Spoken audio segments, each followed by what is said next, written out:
So if we look ahead, first thing we can do is the benefit. We've been giving these El Nino talks since back in September, and the titles of the talk were El Nino Outlook, and we eventually had to change the title to El Nino Update. So now we're lucky enough to kind of see what happened over the last couple of days.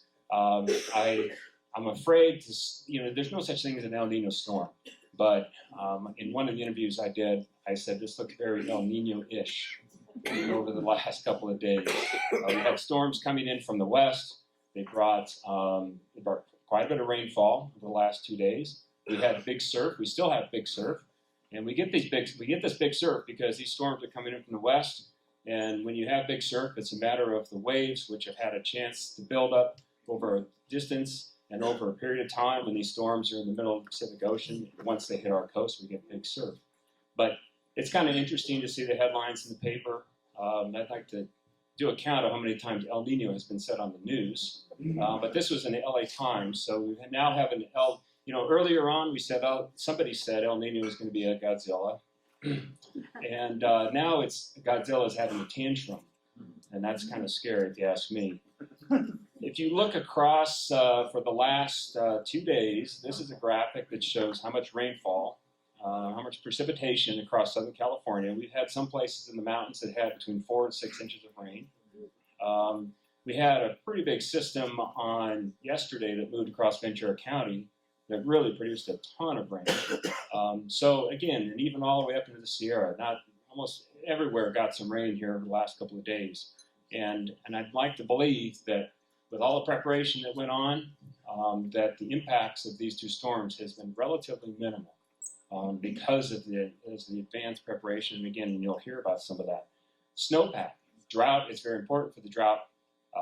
And if you look at this on the left-hand side is the snow water equivalent. So the more purple you see there, the more snow water equivalent there is. And in those, you probably can't see those numbers there, but that's showing the percent of normal. So right now, through most of the Sierra, we're above 100% of normal for snow water equivalent right now. The picture on the right is what it looked like in 2015. So we've been in a very bad drought for at least 4 years now. You can even argue in the last 10 years we've been in a bad drought. So this is very welcome for anybody in Southern California. The Los Angeles aqueduct was actually shut off at one time this summer. I don't know what the status of it is right now, but we were not even receiving water from the Southern Sierra for a while. So if you look at how we sit right now compared to the other 6 strong El Ninos, this is a plot of cumulative rainfall downtown Los Angeles. On the left is October 1st. On the right is May 31st, May 30th, I believe. So we're basically looking October through May. And each one of these plots, as it goes around, as it goes from left to right, you can see these little jumps, and those are individual storms. Well, that black line that you see is this year, going back to October. So we were in pretty bad shape rain-wise. If you go all the way back to October 1st, you see the jump that we had there over the last couple of days. We're still just over an inch below normal for a normal year, not even an El Nino year. But one of the things that might appear there is that in February you see a lot of vertical lines, and what that says is many times in February is when we really get a lot of our rain.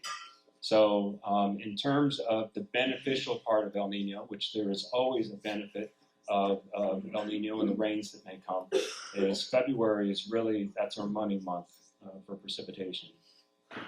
If we look out to January, over the next week or so, I'll give you your own personal forecast here.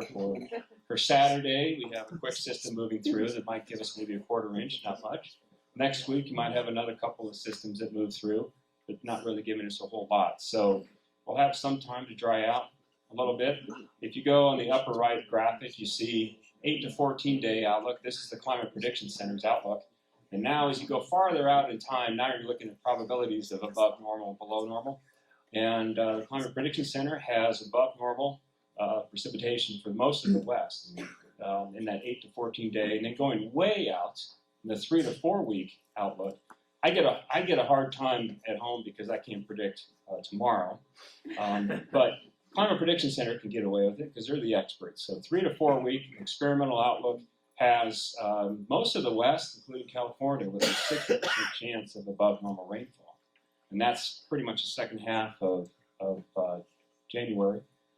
Now, if we look at January, February, March, what this graphic shows is that a very distinctive El Nino signature of wetter than normal across mostly Southern California into Texas. So right now, greater than a 60% chance of above normal rainfall for most of Southern California. So again, the last couple of days was sort of a precursor of what we could get here in the next several months. Potential impacts, and we've seen some of these things happen already. With the multiple impacts, coastal erosion, large wave action, and I mentioned why that happens. Flooding concerns happen when you get back-to-back storms and back-to-back-to-back storms. And that's because as the ground becomes overly saturated, now as you introduce, say, 10 inches of rain over, say, a 3 or 4 day period, once you get that 10 inches of rain, now you've increased the chances of possible shallow landslides. Now you've increased the possibility of main stem rivers flooding. The rivers over the last couple of days had no problem handling the rain. We've been so dry. There was the ground really was not saturated at all. But in what we've seen from experience is that when you get, say, a week-long series of storm, if any of you remember January and February of 2005, that was an extremely wet period, and you could just see the impacts mounting as it went on, and that's because the system is stressed so much after it's received so much rain. So really, yesterday was kind of a sprinkle. Yesterday and Tuesday was kind of a sprinkle compared to what we had back then. Debris flows near the recent burn areas. Just so you know, the Colby burn area actually withstood the rains fairly well. They have debris basins up there that were no more than about 10% full. So the system, the infrastructure, we have a better infrastructure in place really than we did back in 97, 98, and even as you go back, that we're better prepared to handle these things. El Nino and the drought. This is a drought monitor from January 5th that will likely change a little bit, but you can see those reds. I know you can't see the table on the right, but those dark reds are a category 4, which is called an exceptional drought. And so one wet El Nino season will not end the drought. We still need to conserve. This is kind of the danger of thinking, well, now I can run my sprinklers 5 days a week, no problem. Well, in fact, we have a long ways to go to make up our deficit. Preparedness response, follow the weather, be a weather nerd. I'm a weather nerd. I guess I can sometimes feel cool, so it's not so bad. Go to weather.gov/Los Angeles, shameless plug, and local media, TV. Prepare, and these are things that you should be doing going all the way back to October, November. This is one of the benefits of El Nino. We kind of see these things happening. I can speak for myself that we walked the talk and fixed a roof on our shed that we've been putting off for years and years and years. And I really didn't want to get all that stuff that I need to throw away wet. So I wanted to make sure we had a roof on our shed that worked. And can't emphasize this enough, but follow the instructions, local fire, emergency officials. And no matter what, do something with your trash cans. This was kind of like the viral video on the news of the trash cans that seem to have their own remote control on them. I think that was R2-D2 there that just took a spill. So in any case, in all seriousness, there are a lot of things that you can do to help make a difference. And so in summary, again, we're strong. The best way to put it is that it tilts the odds.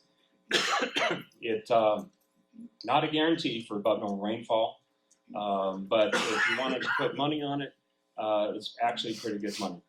And it's a season of storms, not just one storm, and not necessarily stronger storms, but more storms. Here's some additional resources that you can look for. NOAA has a real good El Nino page, elnino.noaa.gov. And thank you for having me tonight.